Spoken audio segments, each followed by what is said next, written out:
최근에 가톨릭에서 그 새로 바뀐 교황이 가톨릭 안에 아주 오랫동안 논란이 되었던 마리아는 공동구원자인가? 라는 공동구원자론, 마리아 공동구원자론을 이건 틀린 얘기다. 마리아는 구원의 중재자일 뿐이다.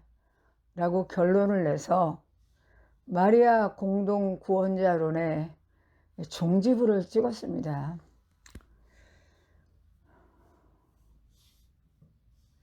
종교라는 것은요, 가장 진리를 가리켜야 되는 것이 종교라고 믿습니다. 종교는 으뜸되는 가르침. 그래서 종교에서의 가르침은 진리라고 믿고, 또 하나 중요한 거는 그것을 믿으라고 믿음이 강요됩니다.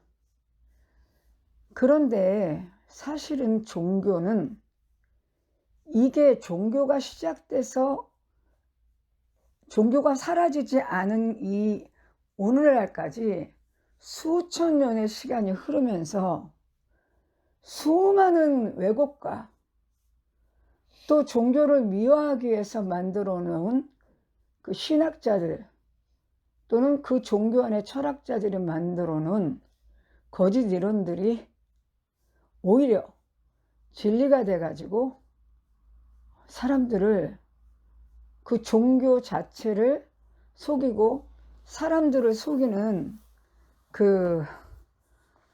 어떻게 얘기해야 되나, 자기들은 아니라고 하겠지만 결과적으로 악행을 자행해 왔던 거죠. 제가 한 4년 5년 전에 가톨릭에 대해서 공부를 열심히 했어요. 그래서 영분별 이야기 시리즈에도 가톨릭에 대해서 많이 올려놨습니다. 근데 그때는 이제 마이크로 갖고 하다 보니까 소리가 울려가지고, 그리고 또 개신교 신자들이 가톨릭에 대해서 관심을 가져야 될 이유가 없어서 그런지 조회수가 별로 없었죠. 사실은 들어보면 굉장히 재밌는데, 우리 기도원의 특징은 세상에서 들을 수 없는 정말 별같이 소중한 영분별을 듣는 이가 없다는 거. 그리고 거의 망상 수준의 논리들은 오히려 진리로 떠받들여지고 그것이 진리화되는 이 거짓된 세상에 놓여 있다는 얘기죠.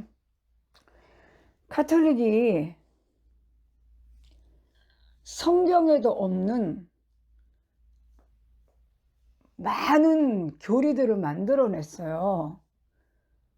성경에 없으니까 교리를 만들어내긴 내야 되겠는데, 성경에는 그 교리들이 없으니까 교회의 전통이다 라는 이름으로 많이 만들어냈죠. 저도 오래돼서 다 기억할 수가 없습니다, 지금.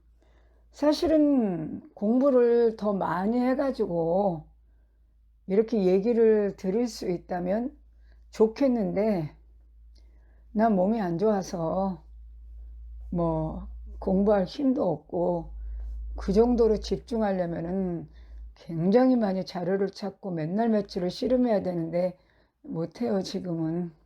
그러니까 제가 지금 기억나는 거 몇 가지만 가지고 얘기를 드릴게요. 가톨릭에서 성경에는 없는데, 성경에는 없으니까 어떤 교리를 만들어내야 되는데, 그 교리의 영적 근거를 대려면 어떻게 하겠어요? 교회의 전통이라는 이름으로 만들어낸 교리들이 되게 많죠. 개신교도 그렇지 않습니까? 11조가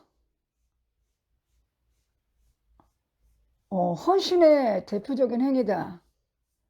11조는 하나님께 믿음을 드리는 대표적인 행위다. 이 보도 듣도 못한 잡소리가 교회에서 난무해 갖고 성도들을 11조로 인해서 얼마나 많은 고통과 실족을 시키는지 모르지 않습니까? 11조가 왜 믿음의 척도고 왜 11조가 헌신의 척도입니까?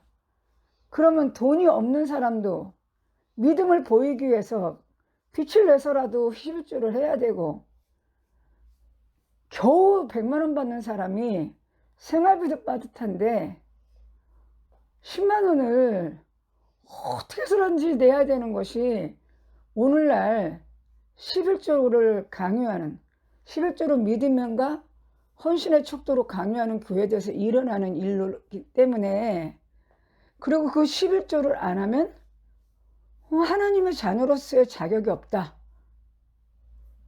믿음의 자격이 없다, 이런 식으로 얘기하니까 정말 얼마나 많은 사람들이 11조, 구약의 세금이었잖아요. 세금. 구약의 성전과 왕궁을 운영하는 세금. 그래서 성전과 왕궁에 수직하는, 특히 레위인들의 월급입니다. 그게 그러니까 쉽게 말하면 하나님이 주신 응식이에요. 응식. 그리고 그거일 뿐입니다. 그래서 구약의 제사법이 다 폐해졌잖아, 십자가에서. 그러면 11조 안 해도 되거든?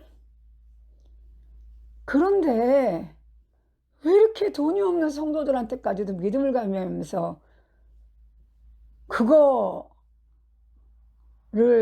그렇게 어렵게 사는 사람들한테 11조를 꼭 받아내야 되겠냐고. 자기네가 좀 아껴서 교회 운영을 하면 되지. 네? 그렇다는 거죠. 교회에서 대표적인 교회 전통으로 만든 교리적 행위가 11조는 믿음의 척도다, 헌신의 척도다, 이런 얘기들,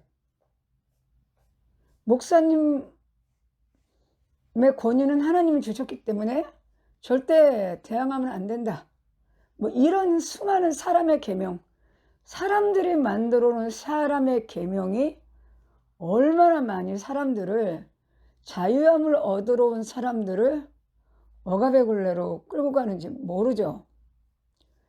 근데 가톨릭은요, 가톨릭의 신학자들에 의해서 교회의 전통이란 이름으로 많은 교리들이 만들어졌어요.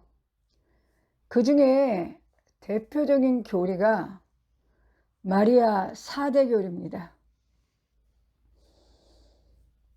첫 번째는 하느님의 어머니 마리아. 너무 난해하죠?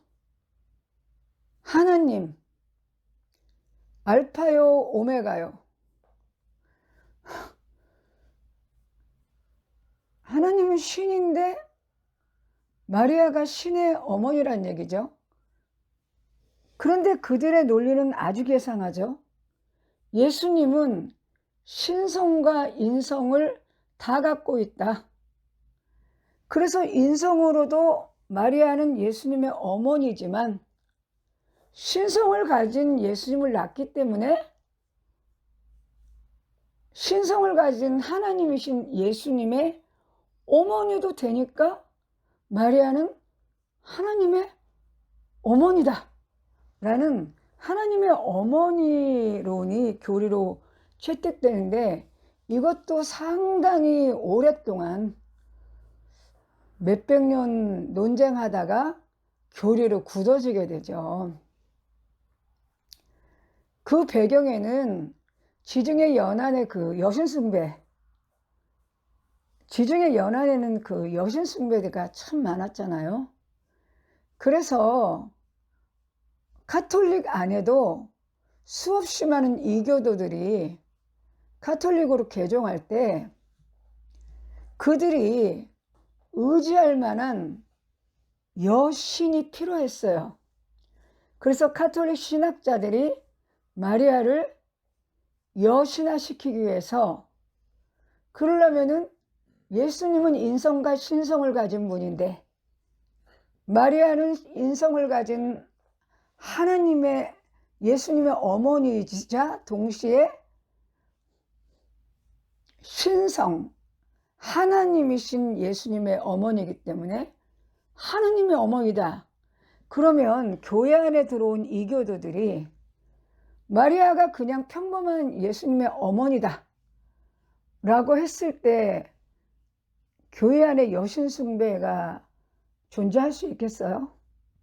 그러나 마리아를 하느님의 어머니 마리아로 만들어 놨을 때는 그 지중해 연안에 수없이 많이 만연했던 여신 숭배했던 자들이 교회에서 마음껏 마리아를 여신화시켜서 교회에서 신앙생활을 할 수 있는 토대를 만들어준 거죠. 그래서 잘은 모르지만 성당도 보면은 마리아상이 세워진 성당이 예수상 세워진 성당보다 훨씬 많습니다. 그리고 심지어는 그 마리아로 이름되는 어떤 여신이 나타나요. 진짜 나타납니다. 현현합니다.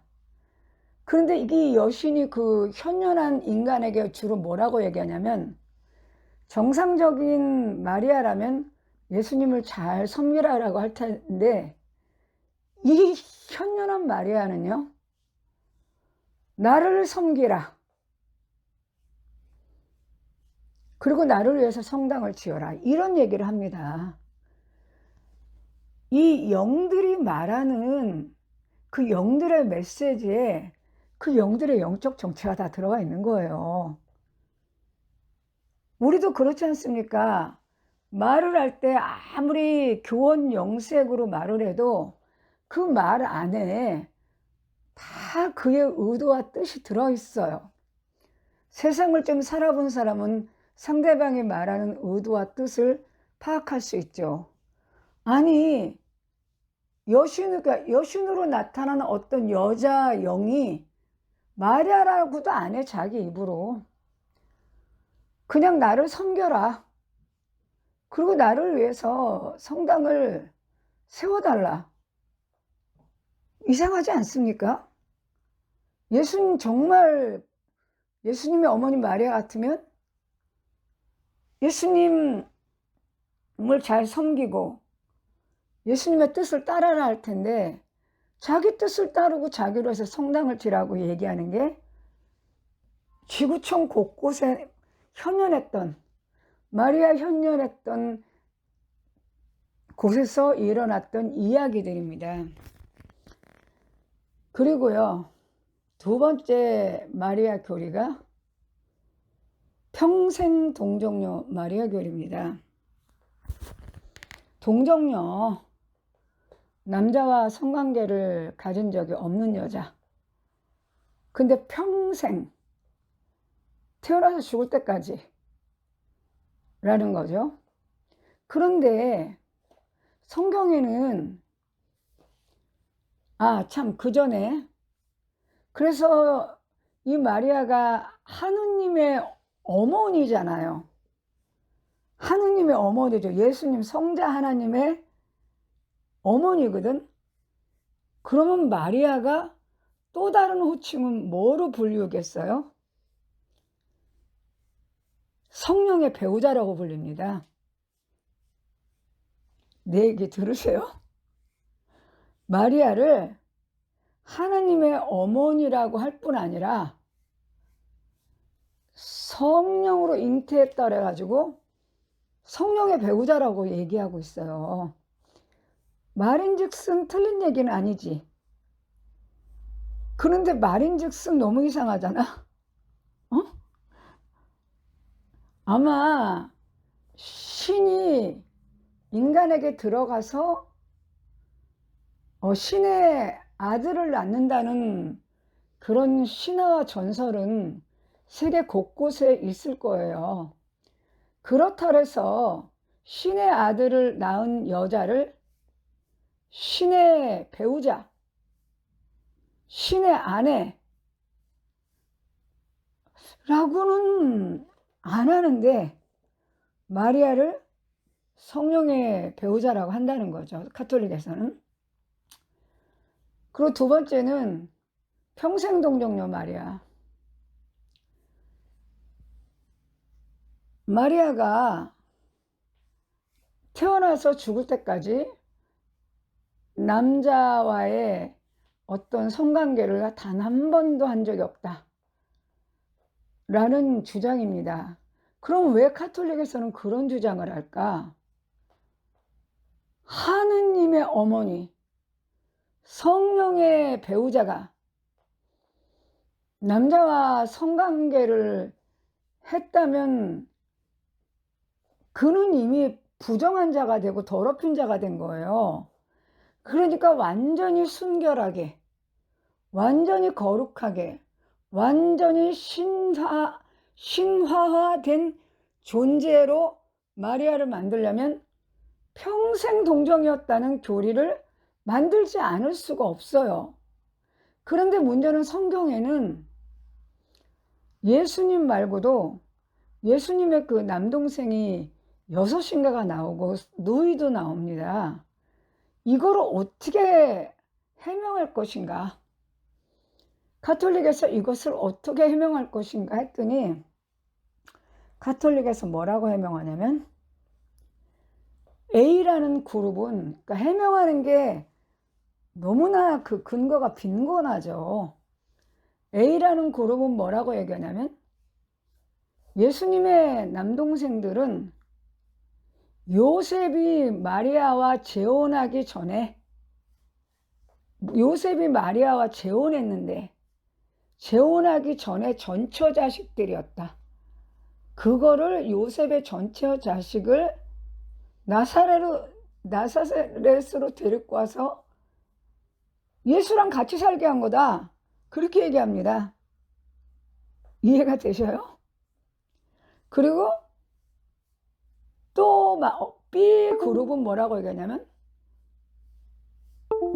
원래 사촌도 형제라고 한다.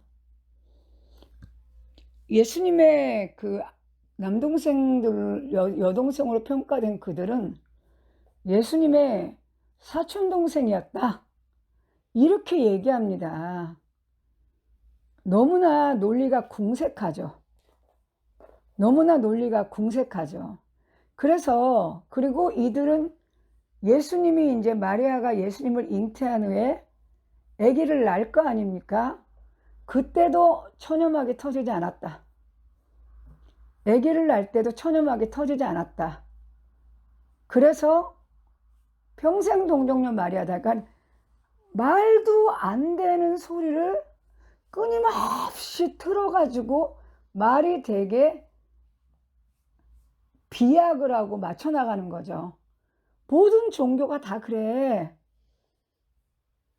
그 말도 안 되는 소리를 말이 되게 하려고 온갖 사람의 계명을 만들어서 그거를 그냥 합리화시켜버리면 거기 다니는 성도들은 그게 고등종교든 이단이든 사입이든 저등종교든 다 믿는 거야. 거기 다니는 이상은. 네, 그래서 마리아 평생 동정녀 론이 있고요. 세 번째는 무염시태 마리아 론이 있습니다. 무염시태 마리아 론이라는 건 뭐냐면 예수님이 잉태될 때 예수님은 죄가 없는 분이다.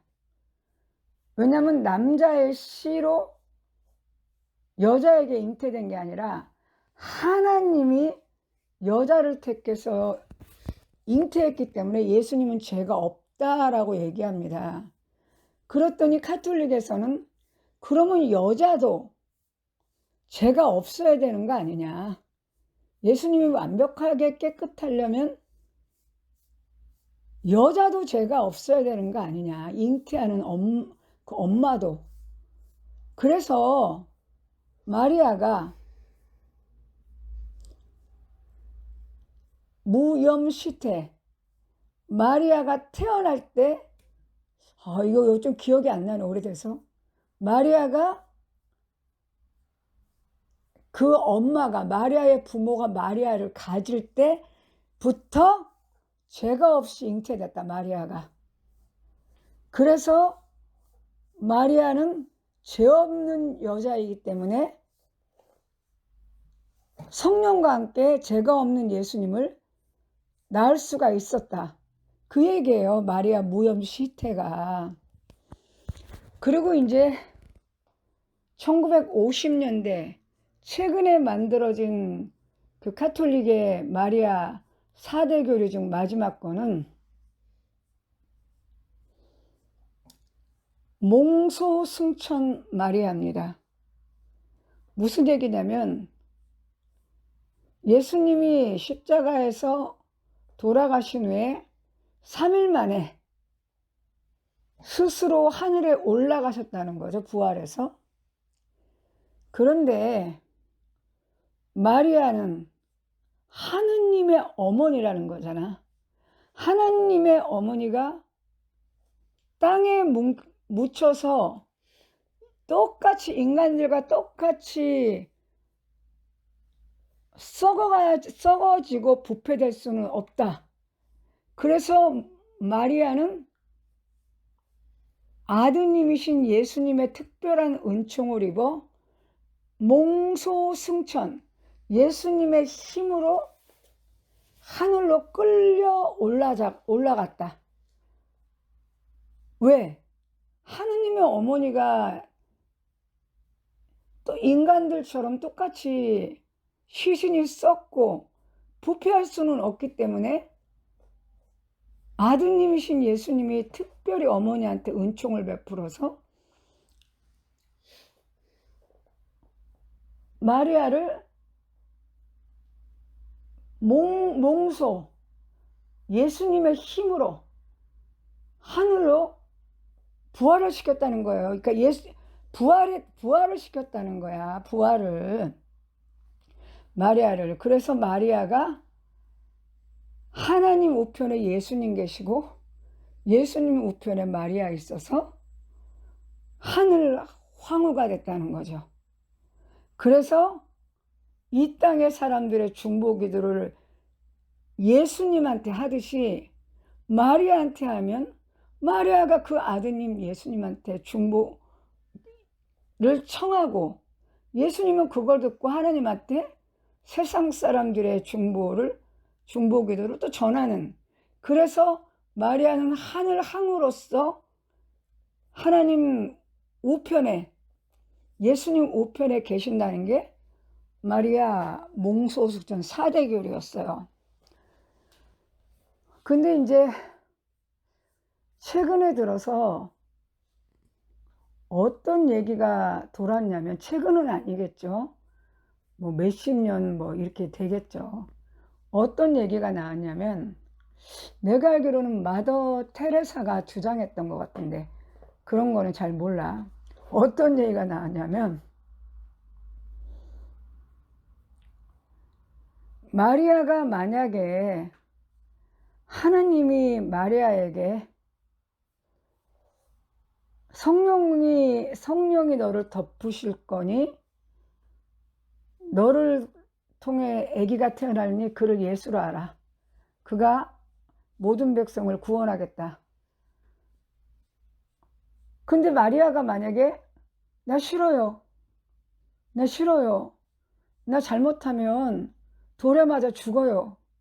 내가 지금 남자를 모르는데 내가 만약에 성령으로 아기를 가지면 사람들이 누가 믿겠어요?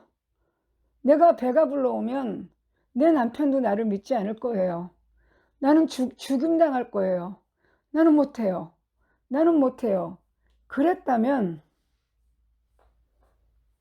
하나님의 구원 사역은 이루어지지 않았을 거란 얘기입니다. 가톨릭에서 주장하는 거는.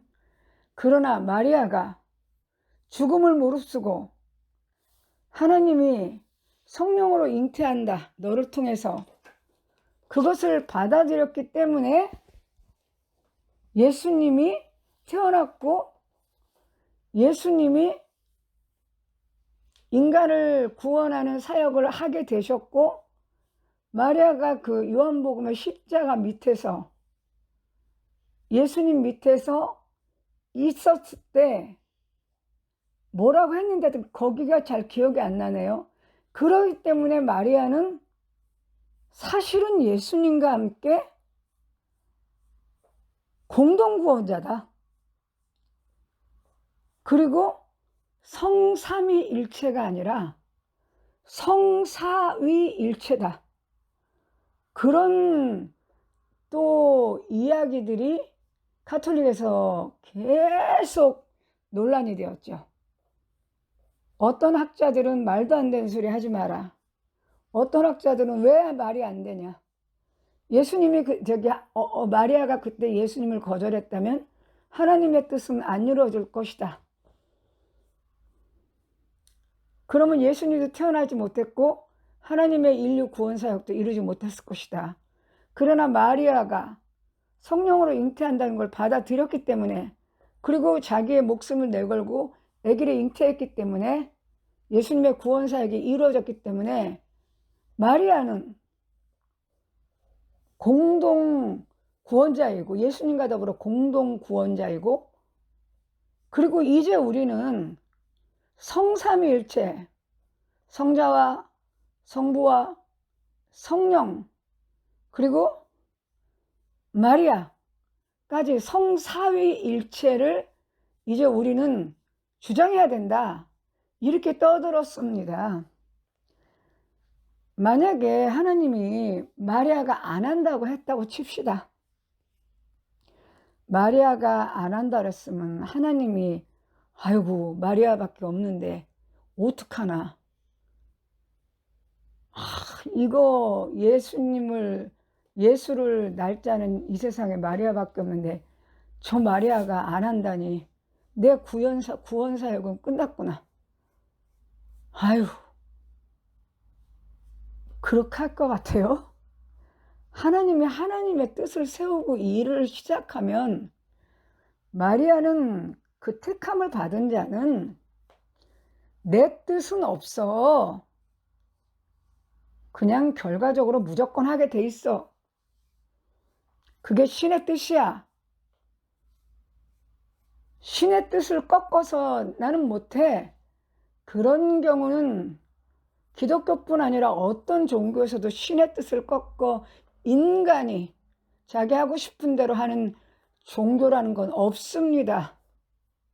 그게 있다고 주장하는 자들이 뉴 에이지의 마법을 논하는 자들이고, 그것을 계속 내가 말씀드렸잖아요. 그 계보들, 그 자들, 그들은 사단의 계보들이죠. 그런데 만약에 마리아가 안 한다 그랬으면 하나님이 딴 사람을 택하든지 마리아의 마음을 바꿔서 하게 하든지 하나님 뜻대로 반드시 이루어내죠. 마리아가 순종했기 때문에 그 일이 이루어졌다. 그러니까 마리아는 예수님의 구원 사역에 참여한 공동 구원자이고, 공동 구원자이기 때문에 이제 성삼위일체는 고쳐져야 된다. 마리아까지 넣는 성사위일체를 말해야 된다고 가톨릭에서 굉장히 논란이 있었던 얘기입니다. 특히나 그 마더 테레사가 성사위일체를, 그리고 마리아 공동 구원자로를 강력히 주장했죠. 마더 테레사도 좀 재밌는 사람이죠. 자기는 인도의 그 가난한 자를 도우면서 자기 친구 신부한테 편지를 썼잖아요. 나는 가난한 자를 돕고 있는데 사실 예수님의 존재를 느낄 수가 없다. 하나님의 존재를 느낄 수가 없어. 너무 괴롭다. 아니, 그렇게 말했던 사람이 무슨 마리아 공동 구원자론을 주장을 하고 못 느꼈대잖아. 하나님의 존재를 못 느꼈대잖아. 그래서 너무 괴로웠대잖아. 그런 사람이 무슨 마리아 공동 구원자론을 얘기하고 마리아 성사위일체를 주장을 해. 맞지가 안 맞는 얘기잖아요. 그런데 그래서 이제 마리아 교리가 하느님의 어머니 마리아, 평생동정녀 마리아, 무염시태 마리아, 몽소승천 마리아, 그리고 뭐지? 공동구원자 마리아, 성사위일체 마리아까지 나가려고 했다가 이번에 교황이 마리아는 공동구원자가 아니다. 구원의 중재자일 뿐이다. 그러면 당연히 성사위일체에 끼지 못하겠죠. 그 이론도 같이 파기되는 거겠죠. 가톨릭에서 참으로 오랜만에 이성적이고 합리적인 판단을 한 거죠. 네. 어쨌든 저는 이제 제가 이렇게 종교를 깊이 아는 것도 아니고 워낙에 늘 말한 대로 종교에 관심이 없습니다. 종교에 관심이 없어요. 그렇지만 또 영적 얘기하고 그러는 건 재밌어 해요. 그러나 종교 안에서 하나님의 뜻으로 포장되는 수없이 많은 사람의 계명, 그것이 얼마나 많은 기독교 신자들에게 상처와 고통이 되는지 모릅니다.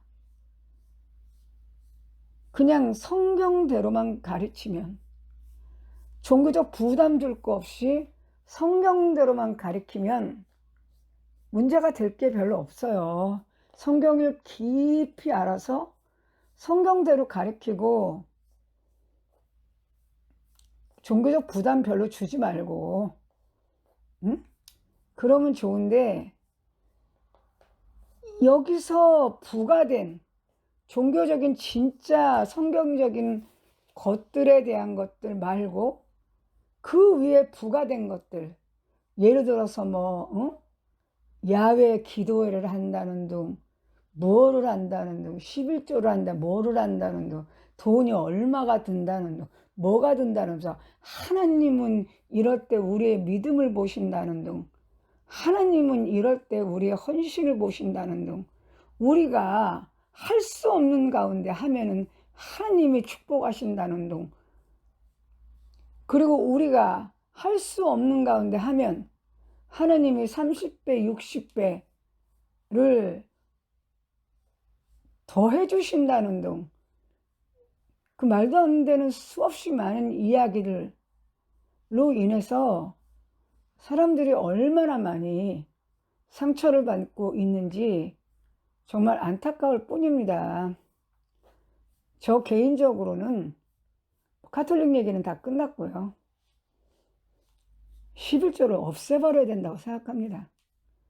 이 구약시대에 왕궁과 성전의 세금의 개념이었거든. 그리고 레위인들의 월급이에요. 월급. 레위인이 없어. 지금은 제사를 안 드려. 그런데 왜 11조를 받아? 세금도 많이 내는데. 그때는 그게 세금이었다니까. 지금은 세금을 좀 많이 내냐고. 그런데 매달 교회 가갖고 11조를 또 내네. 그러놓고서는 그 어려운 사람들 11조 때문에 힘들어하면은 불쌍히 여기고, 이 11조를 어떻게 하면은 이거 조정해갖고 저 사람들이 좀 편해지나, 그 생각은 안 하고 믿음이 없다는 둥, 하나님이 뭐 보고 계시다는 둥, 교인의 자격이 없다는 둥, 이번에 그냥 헌신하시면 하나님 축복하실 거라는 둥, 이런 순전히 그냥 자기들이 만들어낸 그 사람의 계명을 가지고 얼마나 많은 사람들에게 돌아서서 자기 집으로 돌아가서 자기 집 소파에 앉아